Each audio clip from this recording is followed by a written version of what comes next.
folks, Barry here with Dumb Guys. Got another episode for you. This is in the middle of week 3 of the 2018 baseball season. And in this episode, popular demand says you want to hear about relief pitching. So I'm going to give you, I think I've got maybe 6 or 7 guys I want to talk about today.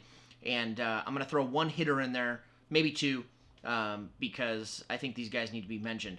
But before we get started, hey, don't forget to subscribe to the channel. You got to support the Dumb Guys. So give us a subscribe, give us a like, give me a little comment below. Obviously, I want to hear what you have to say about this video. And always, what kind of videos do you want to see, things like that. So we can bring you the sort of content that you're looking for. And share us with your friends. Hey, let your fantasy baseball friends know where you're getting all of your insight from. Throw us out there and let people come check us out and see if they like us too. We're trying to build the channel, obviously, and we want to add some subscribers and do that stuff. So support the Dumb Guys. And with that, what we're planning here coming up is we want to do a live stream. We want to do an Ask the Dumb Guys live stream. So Heath and I are going to get together, and maybe on a Saturday coming up here in a couple of weeks, we're going to live stream. You can tune into that. You can ask us some questions, and we'll answer them as best as we can. So I'm thinking maybe sometime around Cinco de Mayo, sometime around May 5th, we'll do a live stream. Heath and I got to get our plans together, but stay tuned for that. Okay, so let's get into the topic of this video. And again, we are looking at mostly relief pitchers, but the guy I want to start out with, the guy I want to talk to you about is Christian Villanueva. This guy is, he's killing it, man. Playing for the Padres. He plays third base.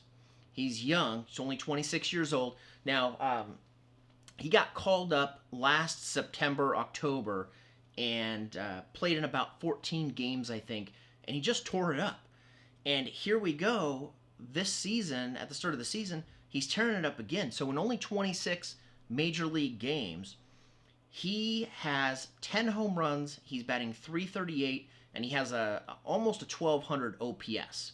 So right now, this kid has got the major league pitching nailed down. He's only owned in 45% of leagues, and again, he's 26-year-old. He's a young kid, so you might want to grab him, and I would put him straight in your lineup. If you need a third baseman or even a utility guy with the way that he's playing, he is a good option, and especially for a keeper league with a young guy like this, only 26 major league games under his belt. He did have some success in the minors, not as successful as he's been in the majors, but he did hit quite a few home runs, 20 home runs pretty consistently. But right now, tearing up major league pitching. So that's one of the hitters that I wanted to mention. But I've had a lot of requests for relief pitching, and I'm in a couple of leagues where I'm punting saves, so I don't have a lot of the top closers. But I am in other leagues where I focused on pitching. And, in one of those leagues, it's standard saves, looking for saves. So I've got some pretty mainstream closers. Maybe not super mainstream because I really focused on the starting pitching in that league. But I'm going to pull up my teams really quick here so I can tell you who I have. In my main league, I drafted Felipe Vasquez, formerly known as something else. Can't remember now. He changed his name like a week ago. Now I can't remember. And I drafted Hector Neris. And so those were my closers. Those were my 2 closers in this league.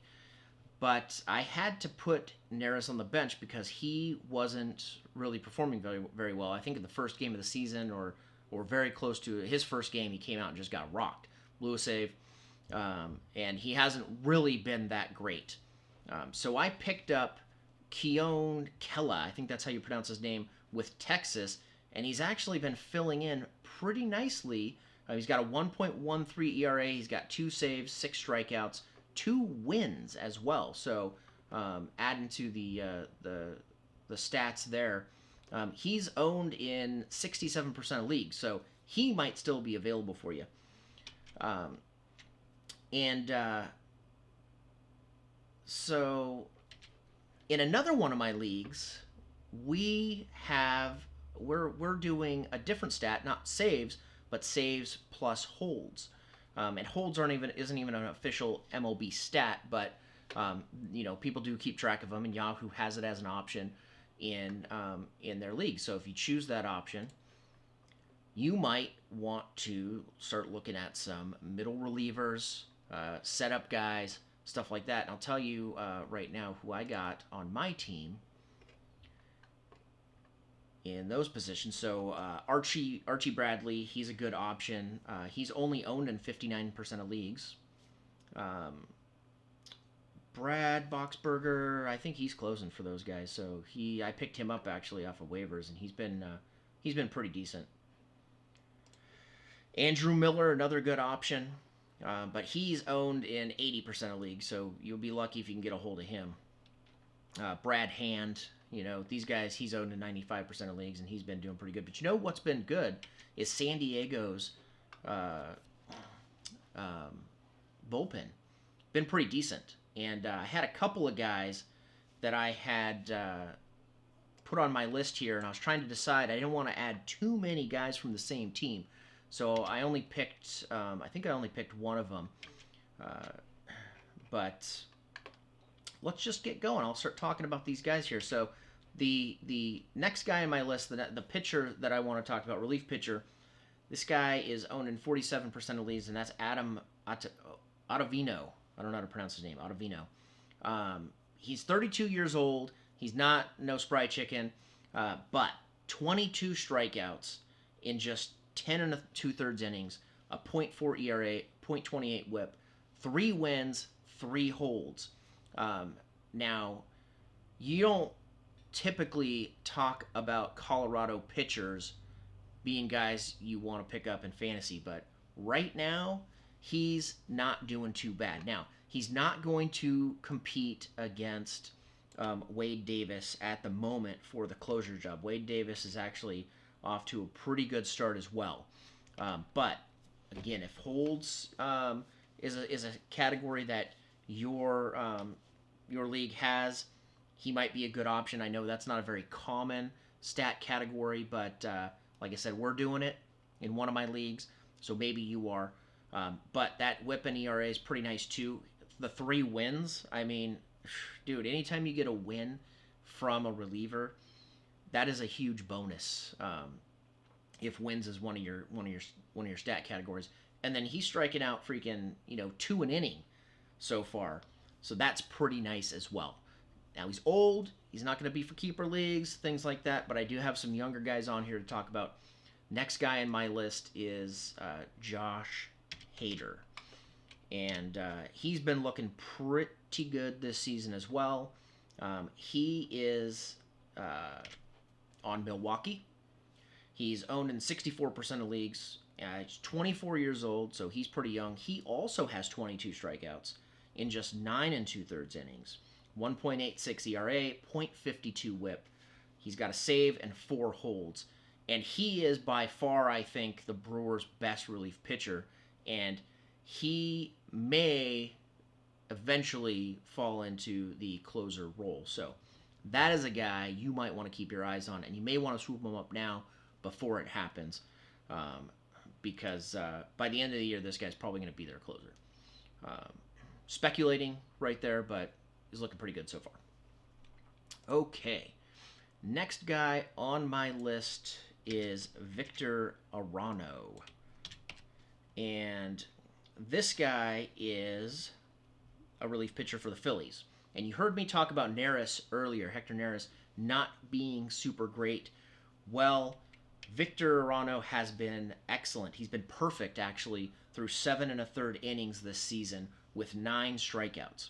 And if Neris continues to disappoint, as he has been, I think he's cleaning up just a little bit. But, who knows what happens here. This is a 23-year-old kid, so he could have a lot of possibility in your keeper leagues. So keep an eye on Victorrano of the Phillies.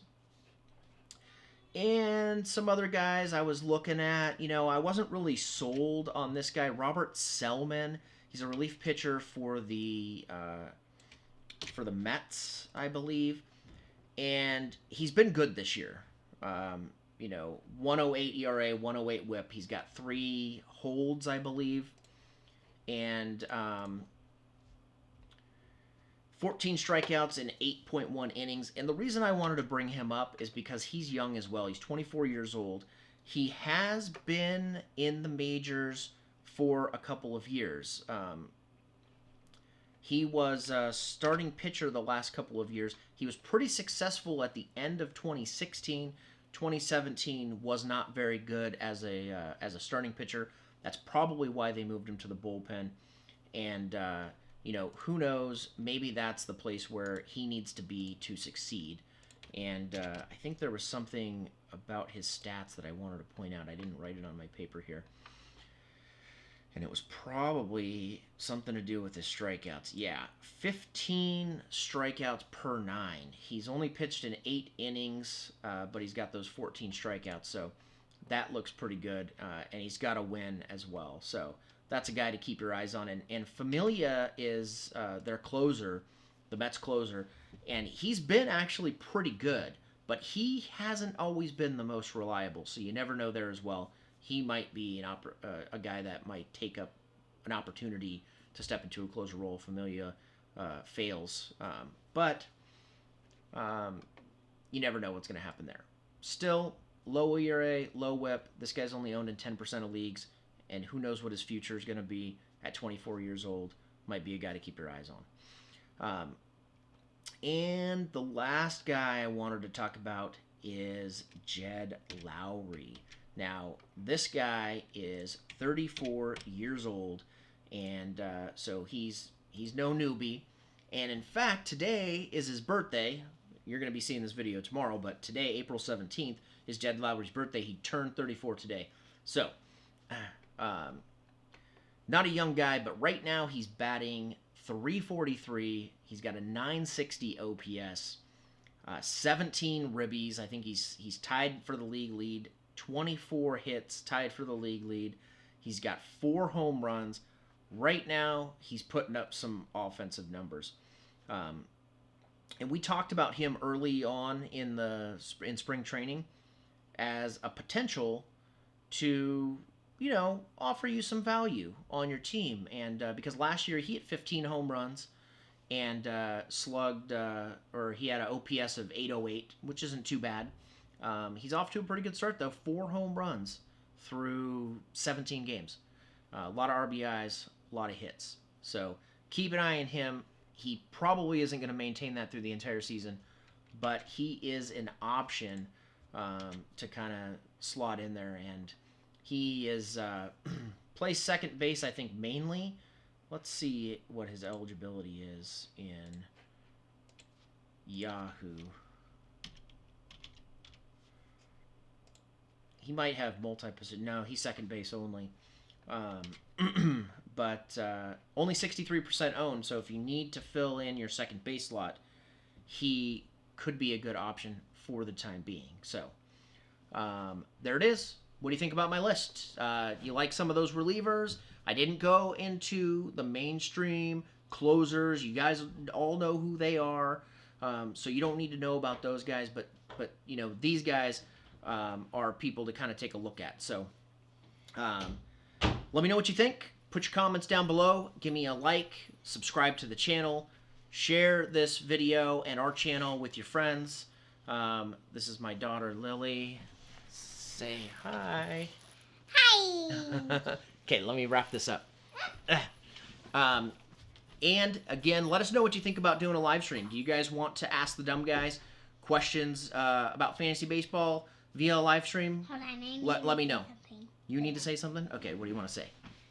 And have fun at the filming, because I love having fun. Yes, that's right. We love having fun. And play in your rooms every single day and film. Say this.